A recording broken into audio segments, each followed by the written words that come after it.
Libro del profeta Isaías, el capítulo 5. Parábola de la viña. Leemos en el nombre de Jesús. Ahora canta, amado, el cantar de mi amado a su viña.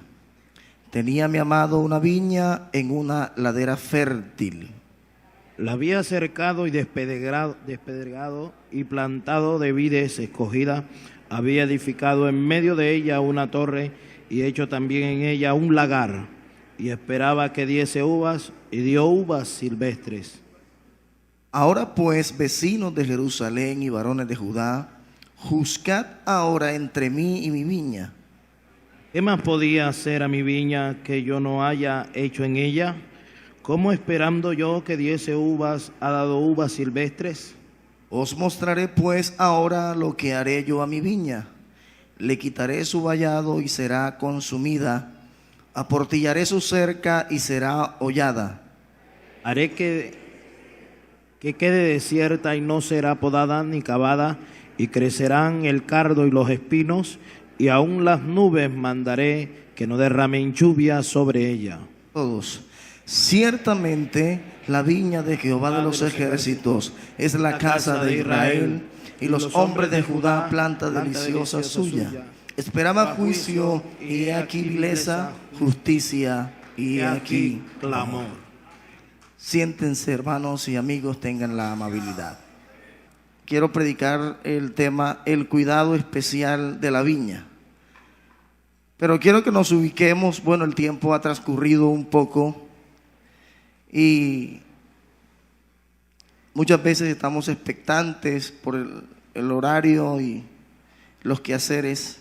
Quiero, a manera de preámbulo, comenzar contándoles un episodio que vivieron los discípulos con Jesús. Dice que los discípulos se juntaron con Jesús y le contaban todo lo que habían hecho y lo que habían enseñado. Y como el Señor es comprensivo, visto que había un cansancio en ellos por la jornada que habían tenido durante muchos días, les dijo: vámonos a un lugar desierto y descansemos un poco, porque eran muchos, dice la Biblia, que iban y venían, de manera que no tenían tiempo ni para comer. Y se fueron solos, podemos decir que a un retiro. Por allá se fueron solos, pero como en este tiempo, en aquel tiempo también habían informantes, para no decir otra palabra, personas que comunicaban lo que sucedía. Y uno de esos informantes por allá le dijo a algún familiar, a algún amigo: ¿sabes que los discípulos se van para un lugar desierto a descansar? Y nosotros estamos necesitando de ellos porque hemos oído que hacen milagros, hacen prodigios. Hay un personaje fuera de serie que está con ellos y se van a ir por allá lejos. Para sorpresa de los discípulos, cuando llegaron al lugar donde supuestamente iban a descansar, se encontraron con 5,000 personas. Yo me imagino la cara de los discípulos. Culto en la mañana, culto en la tarde, culto en la noche. Venimos a darnos un descanso y encontramos 5,000 personas esperando otro culto. Pero como el Señor es tan comprensivo,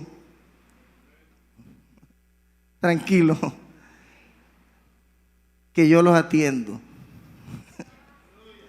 Porque el Señor tuvo compasión de ellos. Miró la necesidad que en ellos había. Yo los atiendo. Y el Señor hizo un culto más largo que este. Porque el Señor no era de los que predicaba 1 hora y 2 horas. A veces duraba hasta 3 días enseñando la palabra. Y cuando Ya era de noche, la hora había avanzado, estaba muy avanzado el día. Los discípulos desesperados, mandando al Señor que despidiera el culto. Señor, despídelos, despide el culto porque mucha gente y no tenemos que darle de comer. Y el Señor que nos sorprende. ¿Cuántos creen que el Señor nos sorprende? Y sorprendió a los discípulos. Y, oigan, muchachos, denle vosotros de comer. Me imagino a los discípulos agarrándose la cabeza. Oye, pero ¿cómo? 5,000 personas. Vamos a hacer la vaca, diría un costeño. ¿Cuánto tienes por ahí? No, yo tengo 50 denarios, ¿no? Y reunieron 200. Ahora el problema es dónde van a encontrar pan para tanta gente. Una panadería que tenga 5,000 panes allí a la disposición. Ni la más grande de Valledupar. Y en el desierto. Yo imagino la cara de los discípulos. Bueno, tenemos los denarios y ahora ¿dónde compramos los panes? Y el Señor le dice, bueno, pero pronto hay alguien que trajo algo. Como sé que hay alguien que ha traído algo para Dios esta mañana. Por ahí hay un muchacho que tiene 5 panes y 2 pececillos. Tráiganlos. Y cuando le trajeron los 5 panes y 2 pececillos, para que ellos no dudaran de lo que él iba a hacer ese día, los mandó a que recostasen la multitud de 100 en 100 y de 50 en 50. Es decir, para que no duden. Y recostando la gente. Y oró y bendijo aquellos panes.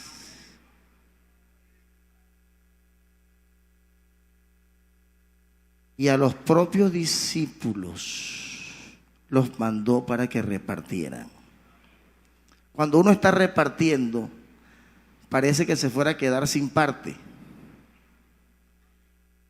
Les cuento una anécdota. A veces yo hago deporte con los muchachos de la iglesia y compramos 1 litro. Y yo reparto. El primer vaso lo doy llenito. El segundo un poquito menos. El tercero ya va medio. Cuando voy a dar el cuarto estoy mirando la botella. Porque cuando uno reparte cree que se va a quedar sin nada. Pero eso es cuando creemos que lo que repartimos es nuestro. Cuando creemos que lo que repartimos lo da el Señor, siempre va a sobrar. Siempre va a haber más. Y comenzaron a repartir.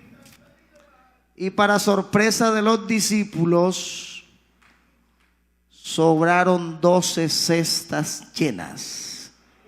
Una canasta para cada uno. ¿Cuántos se quieren llevar esa canasta repleta de bendiciones este día para su casa? Levante la mano a alguien que quiera esa bendición que Dios le va a dar esta mañana. ¿Alguien cree que Jesús está aquí este día? Aleluya. Bueno, vamos a predicar la palabra. Y quiero que esté muy atento allí, porque he tomado como base este pasaje que me llama mucho la atención, porque el profeta está hablando de un sentir, del sentir de Dios, que es el amado, que está representado aquí en esta parábola, como en una exclamación. Dice el profeta: ahora cantaré por mi amado. Es decir, voy a expresar lo que mi amado está sintiendo.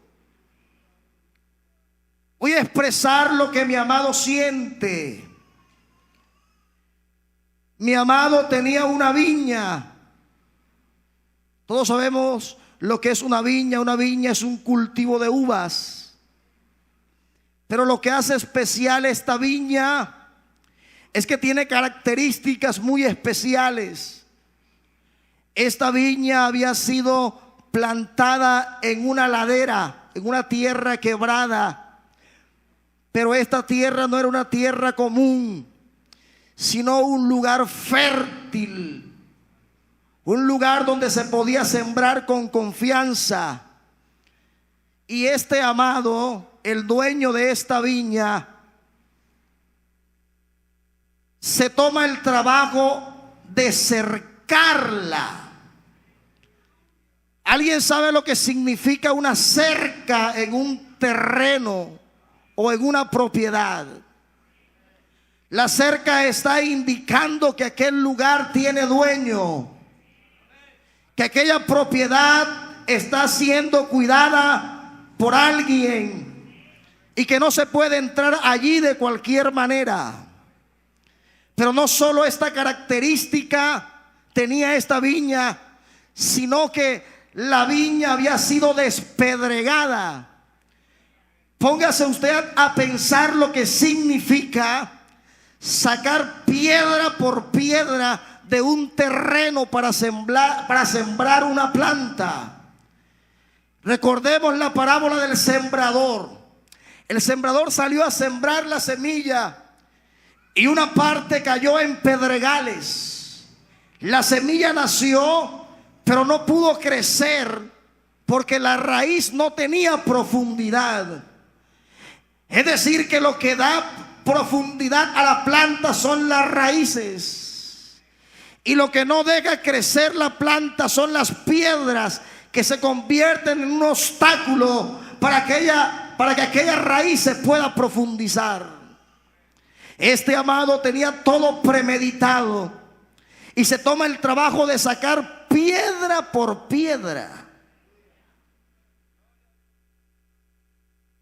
Mire lo que esto significa. Y no toma cualquier planta o cualquier semilla, sino que selecciona la semilla. Dice que plantó vides escogidas. ¿Alguien cree que este amado selecciona muy bien lo que va a utilizar si lo escoge bien? Y toma aquella planta escogida, seleccionada, y edificó en medio de aquella viña una torre.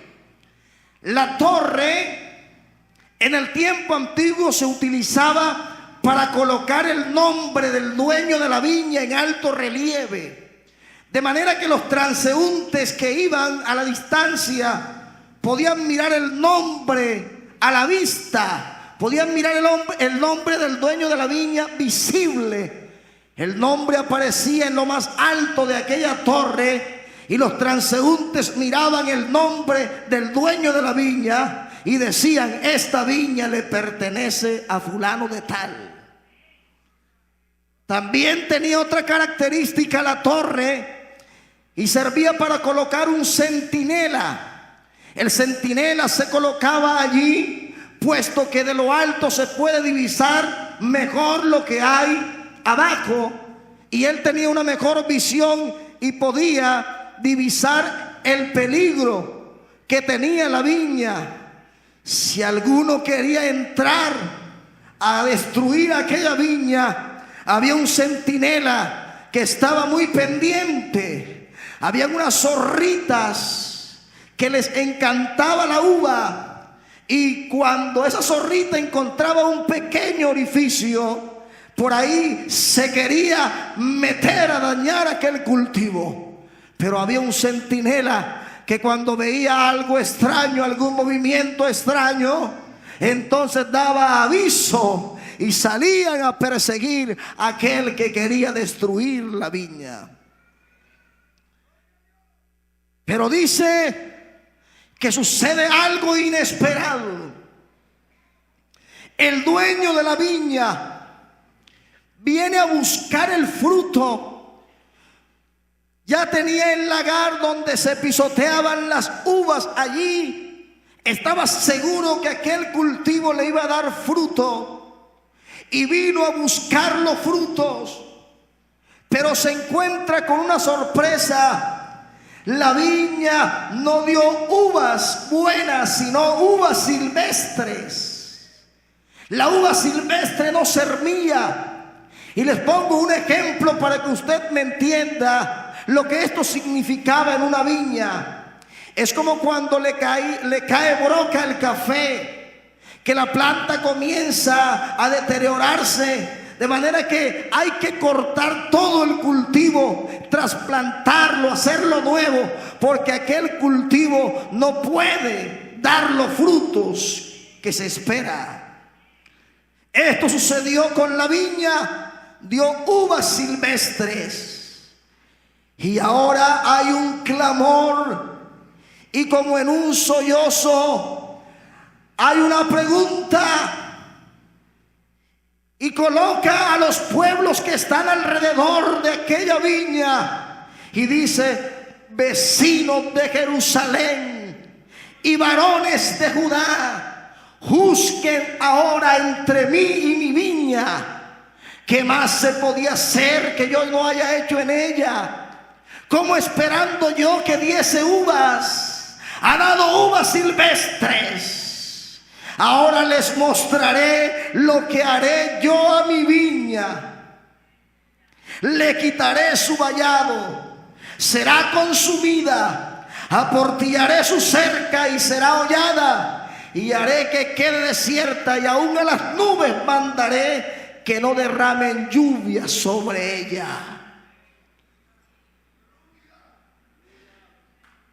Ciertamente, que no quede duda, ciertamente, esta viña de Jehová de los ejércitos es la casa de Israel. Es el pueblo de Israel.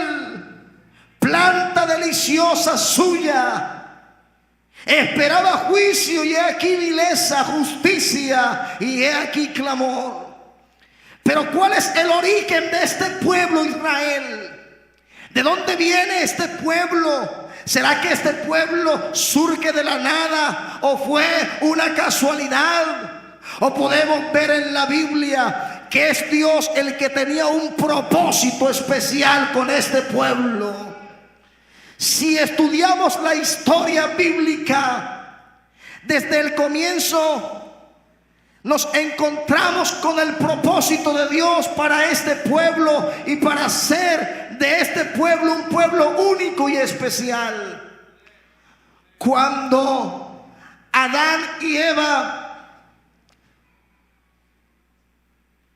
pierden a su hijo Caín, dice a su hijo Abel, dice la Biblia que nació un hijo y su nombre se llamó Set, que quiere decir reemplazo o sustituto.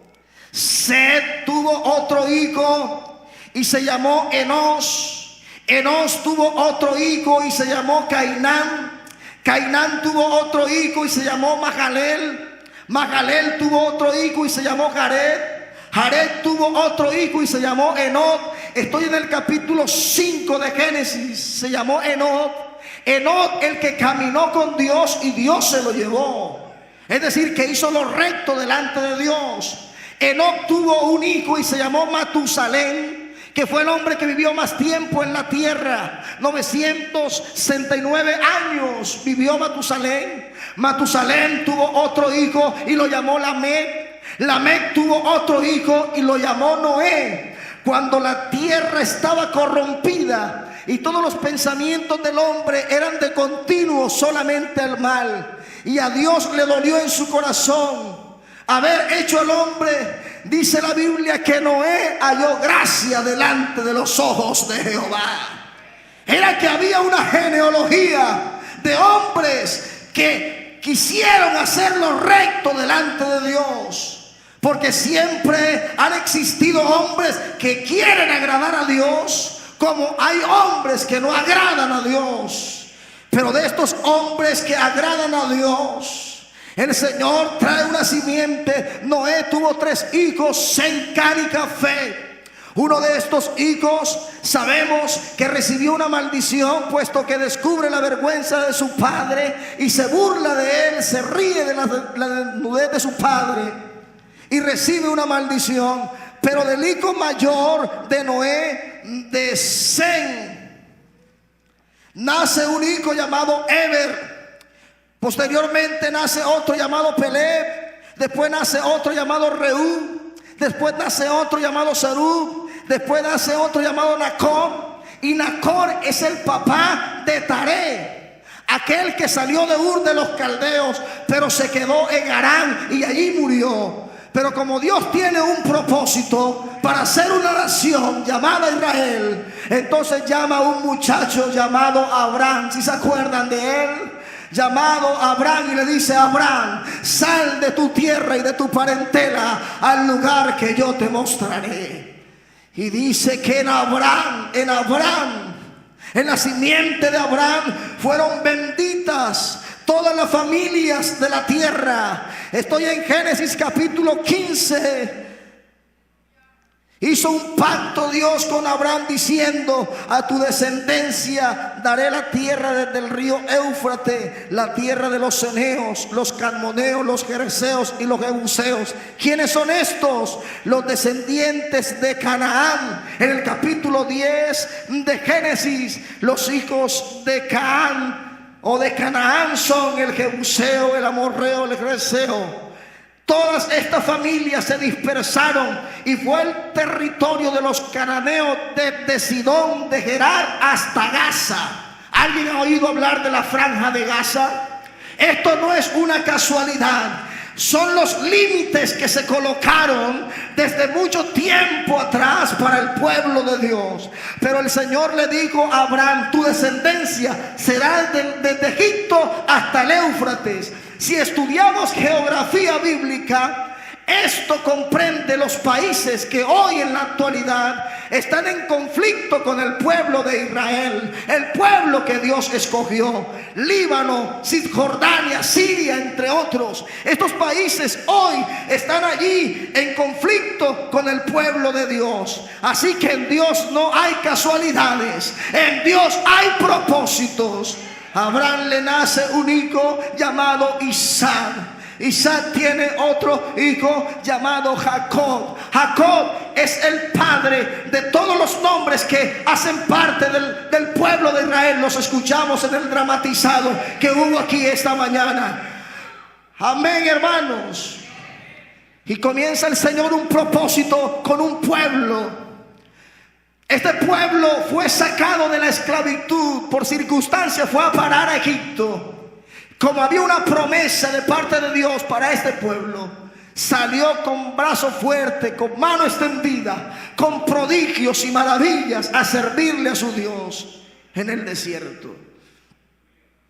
Quiero decirles que el primer aire acondicionado lo tuvo Israel.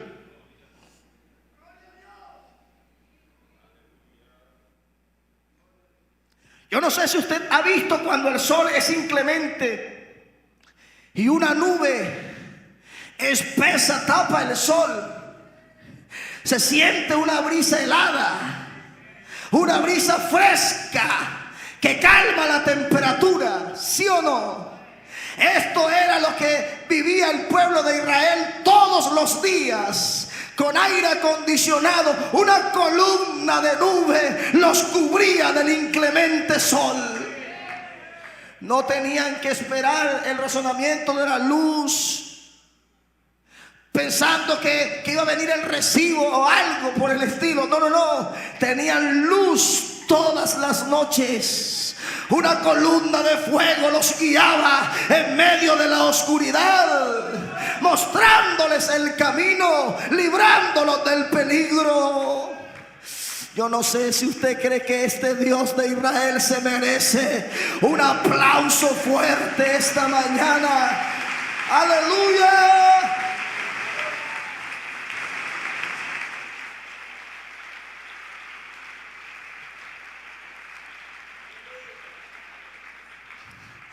El calzado más fino no es el que usted compra en Azalea, en Arturo Calle, en Boxy, en Vélez. El calzado más fino se lo dio el Señor a Israel. Tenían 40 años y el calzado no se le gastaba. Alguien decía, tengo 40 años de tener estos zapatos y están nuevecitos. Es decir, que el calzado les crecía con los pies.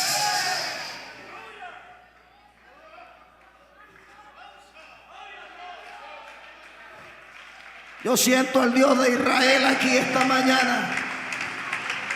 Siento que el Dios de Israel está aquí esta mañana.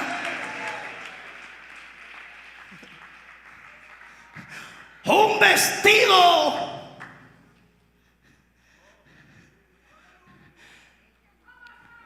que nunca se le envejeció. Es decir, que estrenaban todos los días.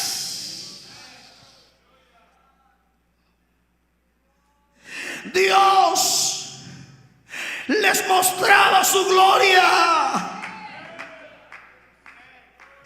cuando se reunían a rendirle culto a Dios. Se posaba una columna sobre el tabernáculo y los que estaban a la distancia sentían tanto impacto de la gloria de Dios que doblaban sus rodillas haciendo reverencia y diciendo: verdaderamente Dios está con Israel.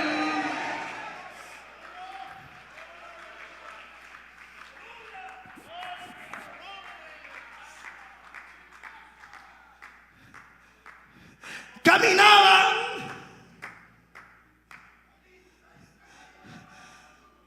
con la presencia de Dios en el arca del pacto o arca del testimonio, que representaba la misma presencia de Dios. ¿Por qué arca del pacto? ¿Por qué arca del testimonio? Porque allí estaban las evidencias de que Dios había estado con Israel durante todo su peregrinar por el desierto. Estaba la vara de Aarón, que representaba la autoridad sacerdotal que había en el pueblo. Estaban las tablas de la ley o los 10 mandamientos, los estatutos que Dios le entrega a su pueblo para que fuese distinto a los demás. Y estaba el maná, el alimento que Dios le proveyó a su pueblo. Así que cuando el pueblo levantaba el arca, decían: Dios va con nosotros. Dios está en medio de nosotros. Conquistaban pueblos, veían los prodigios, las maravillas de Dios, pero lamentablemente dejaron a Dios fuente de agua viva.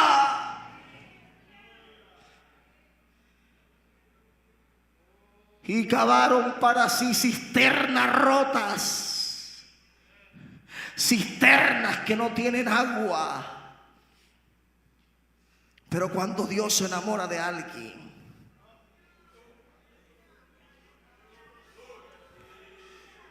cuando Dios pone su mirada en alguien, su pueblo se apartaba, pero él quería recogerlo como la gallina monta sus polluelos debajo de sus alas.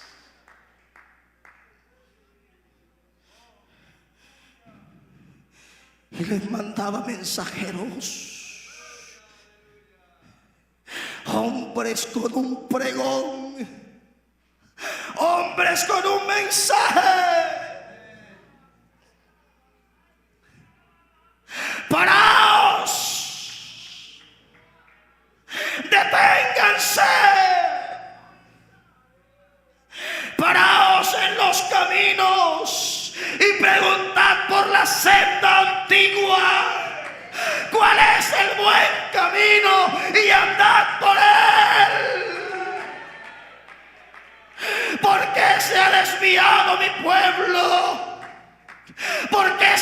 mi pueblo tras ídolos, adoptando costumbres y culturas paganas.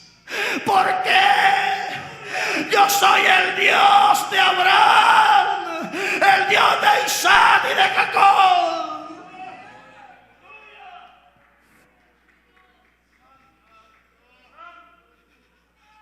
¿Dónde está mi pueblo?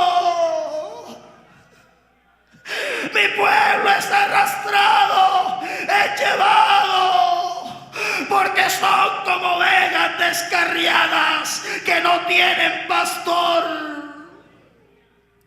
Pero escuche, mi pueblo, que hay un futuro promisorio, hay una esperanza para ustedes. Escuchen que hay un mensaje. Se alegrará en el desierto y la soledad. El yermo se gozará y florecerá como la rosa. Florecerá profusamente y también se alegrará. Cantará con júbilo. La gloria del Líbano le será dada, la hermosura del Carmelo y de Sarón. Ellos verán la gloria de Jehová, la hermosura del Dios nuestro. Así que fortalezcan las manos cansadas. Díganle a los de las rodillas paralizadas que se levanten, a los de corazón apocado que se esfuercen y no teman, porque aquí vuestro Dios viene con retribución y con pago.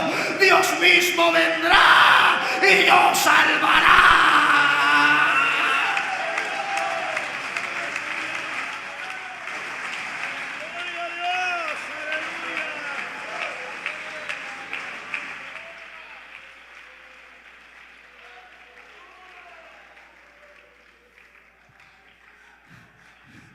Y cuando esto suceda, para que no haya duda, van a ver al cojo saltar como un ciervo. Cantará la lengua del mudo. Aguas serán cavadas en el desierto, torrentes de aguas en la soledad. Allá en la guarida de los chacales habrá lugar para las cañas y los juncos, y se abrirá un camino nuevo y se llamará camino de santidad. No pasará inmundo por él, porque él mismo estará presente.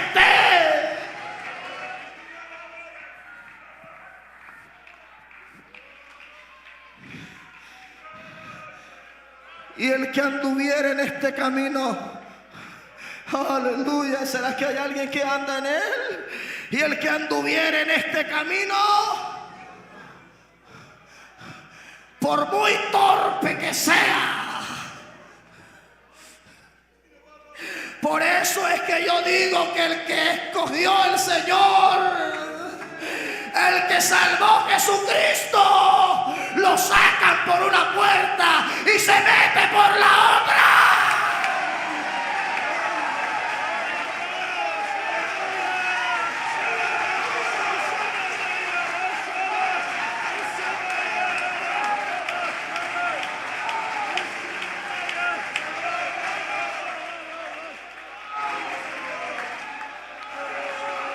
Escúchame un momentito.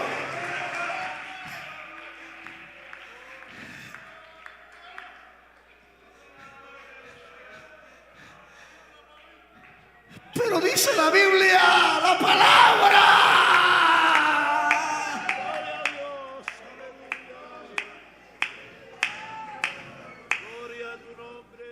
a lo suyo vino, a su propósito. Y los suyos, hablando de Israel, no lo recibieron.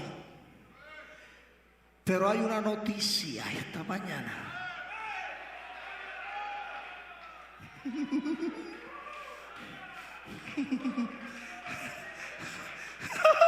Hay una noticia.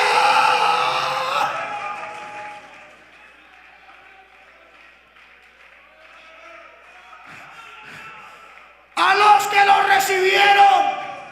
Quiero ver la mano de levantada de alguien que lo haya recibido. A los que le recibieron.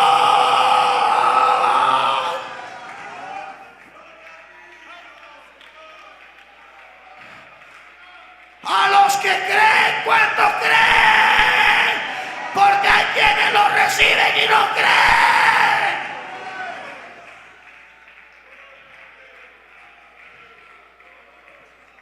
A los que creen en su nombre, les dio el derecho. Mírese bien, mírese bien, mírese bien. Te dio el derecho de ser hijo.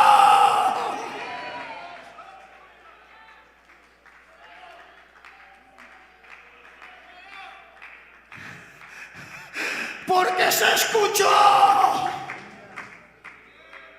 una palabra que decía: tierra de Zabulón, tierra de Neftalí, al otro lado del mar, Galilea de los gentiles.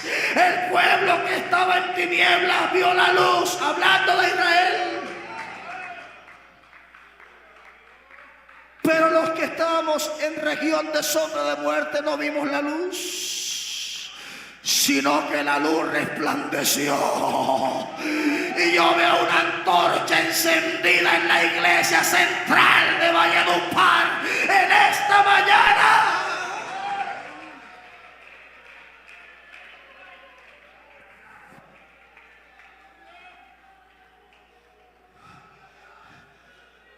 Escúcheme, porque está usted sentado ahí, escúcheme. El pueblo que no era pueblo,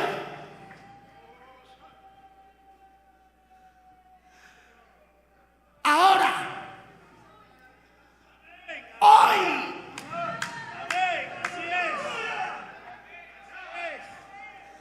es el pueblo de Dios. Y los que en otro tiempo no habían alcanzado la misericordia, ahora han alcanzado la misericordia. Y diga conmigo: somos pueblo adquirido por Dios, real sacerdocio, nación santa.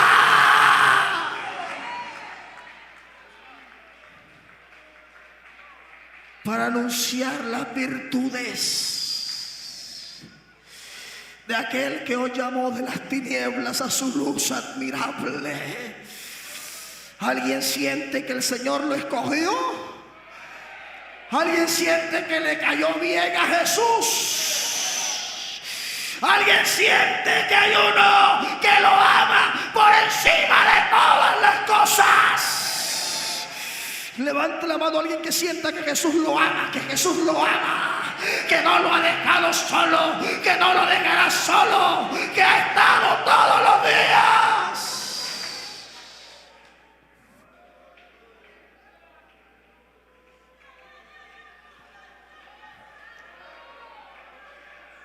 Escúcheme un momentico.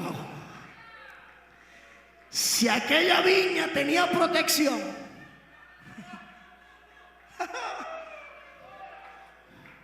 si aquella viña tenía protección, esta sí que tiene.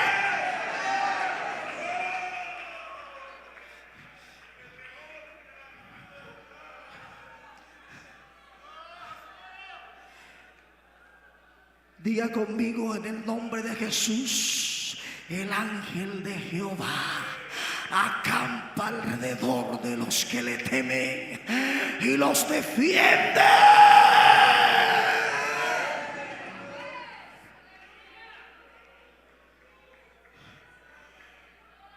Hay una cerca de protección. Veo ángeles esta mañana aquí. Usted los alcanza a ver por la fe. Están de espectadores porque quieren sentir lo que nosotros sentimos. están alrededor de los que le temen.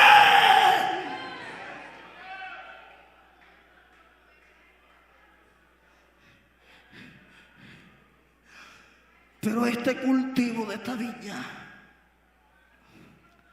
este fruto de esta viña, el Señor lo viene a recoger pronto. Repito, el amado está pasando revista por los pasillos.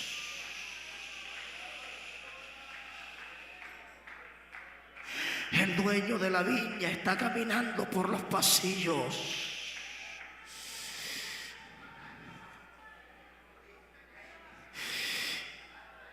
¿Y cuánto le van a permitir al amado sacar piedrecitas? Hay piedrecitas que te están estorbando y no te han dejado crecer. Pero el amado que se enamoró de ti,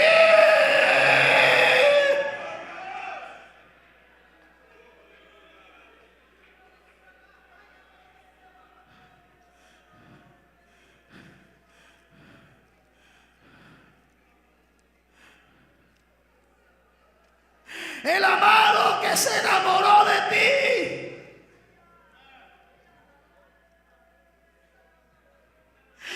te dice: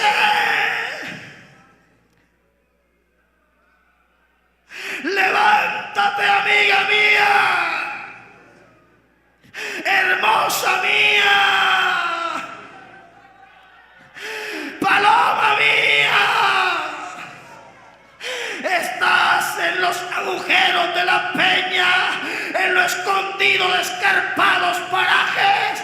Quiero que me muestres tu rostro. Quiero oír tu voz, porque tu voz es dulce. Pero cazando las zorras pequeñas que echan a perder la viña. Pero quiero decirle a esa zorrita que el ángel tiene una espada en esta mañana para mocharle la cabeza, partirla en pedazos, porque esta es la iglesia del Dios viviente, columna y baluarte de la verdad.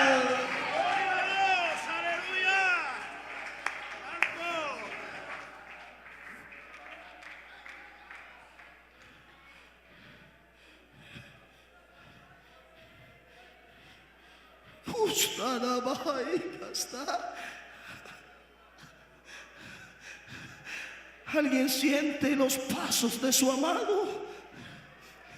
Su amada siente a su amado aquí.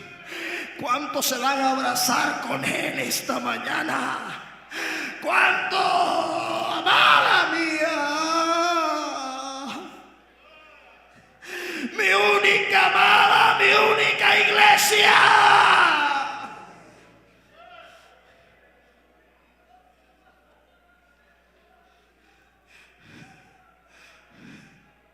No te preocupes, que muchos han querido destruirte, muchos han querido acabarte, pero yo dije: las puertas del Hades no prevalecerán contra ella. Alguien que crea que su familia está protegida en el Señor, que levante sus manos en esta mañana. Mételos en la protección, mételos en la protección, mételos.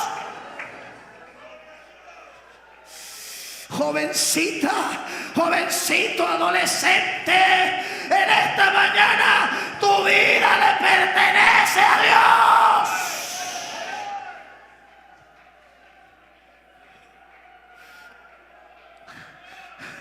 Hay una torre. Digan conmigo: torre fuerte es. Torre fuerte es el nombre de Jehová. A él correrá el justo y será levantado. Si no te levantas es porque quieres. En esta mañana aquí está el que da esfuerzo al cansado. El que multiplica las fuerzas al que no tiene ninguna. Ahora ayúdeme a ver el nombre que está en la torre. Que todos lo vean, que no está escondido, porque es ningún otro.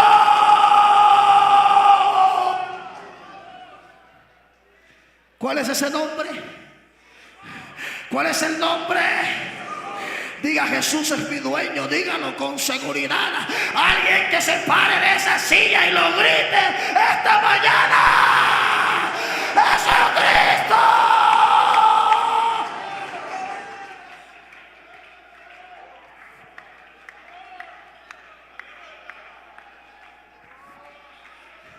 Este altar está abierto esta mañana para su amada. Este altar está abierto para los hijos de Dios.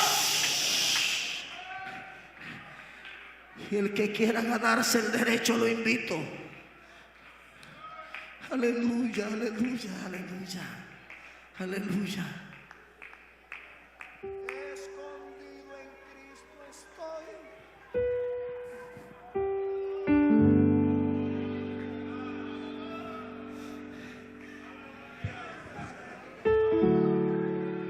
Voy a llamar a alguien en esta mañana que se va a entregar a Jesús.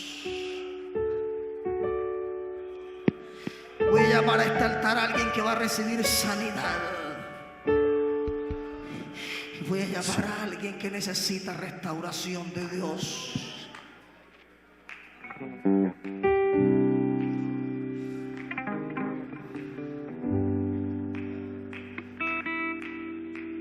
Levanta tus manos allá donde estás. Todo el que se sienta escogido va a adorar al Señor en esta mañana. Lo vas a adorar con todas tus